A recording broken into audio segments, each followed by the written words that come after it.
Japanese, the root word of Kuzushi means to break down or crumble. In the martial arts, we use Kuzushi to signify compromising the balance and structure of our opponents so they cannot resist our technique. The first aspect of Kuzushi is understanding the importance of posture and the alignment of the skull over the feet. If an individual has good posture, it's very difficult to affect them with any downward pressure. It doesn't matter if you are pushing down directly through their spine or through their arm or point of connection. The concept of misalignment shows that if we can move their skull away from being above their feet, our partner must either lose their balance, lose their structure, or take a step in order to attempt to recover their balance. If we misalign our partner slowly, we can find the exact point at which off-balancing begins to happen. At that instant, even a small amount of downward force can now cause uke to collapse. In this practice, students can try moving the shoulders and head in 4 directions away from the center point in order to explore off-balancing their partner and discover the point at which our partner loses their balance. The next exercise lets us practice misaligning our partner through a static point of connection. In this practice, we are not trying to manipulate the arm or execute a technique. Instead, we are trying to connect the joints so that we can move our partner's head and shoulders and spine through the point of connection. If we just try to manipulate our partner's arm, we won't affect their balance at all and they can easily resist us. Instead, if we lightly connect the joints and feel our partner's overall structure, we can again practice moving their head and shoulders in 4 different directions away from over their feet. In this way, the point of connection becomes not where technique happens, but more importantly, it becomes a gateway for sensing and connecting to the attacker's internal structure and movement.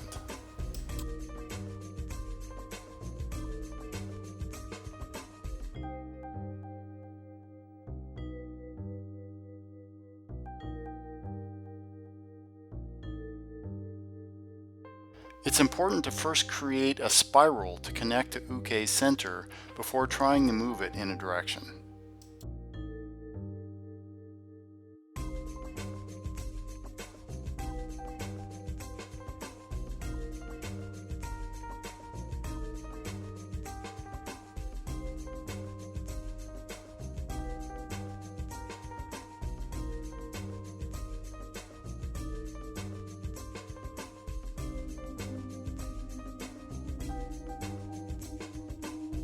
In Aikido, one of the most important Kuzushi concepts is the idea of Sankaku, which means triangle. This idea is based upon the fact that human beings are basically 2-legged stools.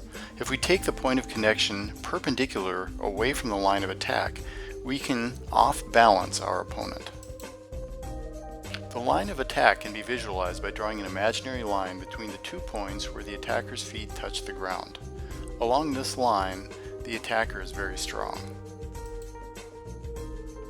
If you extend another imaginary line perpendicular to the line of attack to the attacker's front, you can visualize the omote off-balancing point, which is often called the ikkyo point.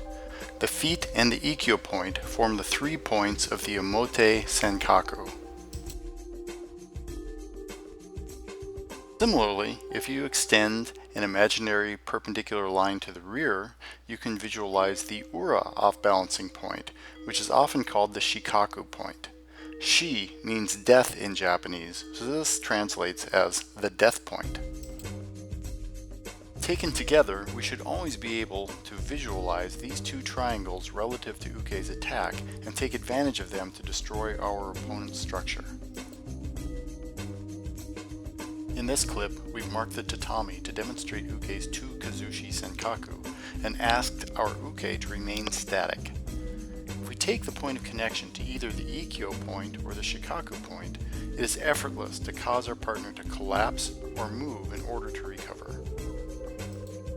When we are first exploring the Sankaku points, it helps if uke remains static and tries not to move their feet.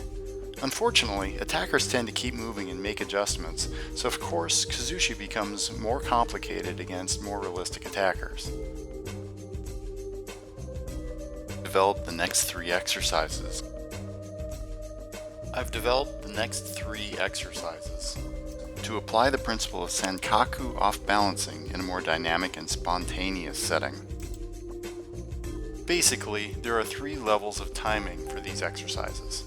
The first level is static, or no timing, in which uke attacks, nage blocks or moves off the line, and uke waits while nage moves the point of connection. The goal of this level is to find the exact instant at which uke starts to lose their balance as nage moves the point of connection to either the ikkyo or shikaku point. This is the principle of what I call the breaking point. Once we have found the breaking point, what our distance and angle must be relative to uke, and the shape that we must have, the objective is then to meet uke's attack at this breaking point.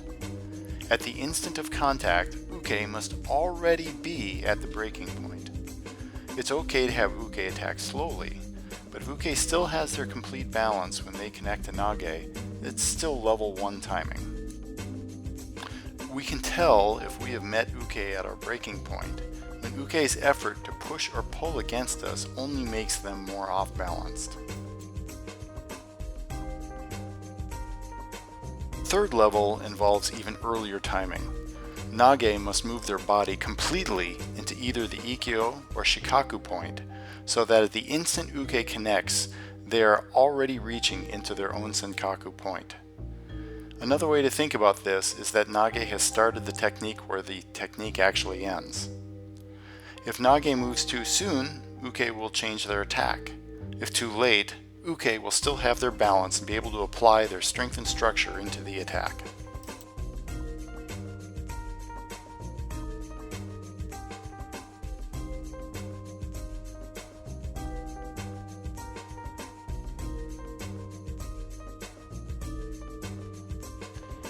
If you found this video useful, please subscribe and check out our other videos on Kemi, Randori, and new ways to learn and explore Aikido skills. We love it when people share and post comments, and if you use any of the ideas that we've developed, we'd appreciate a link or citation back to our video. Train safe!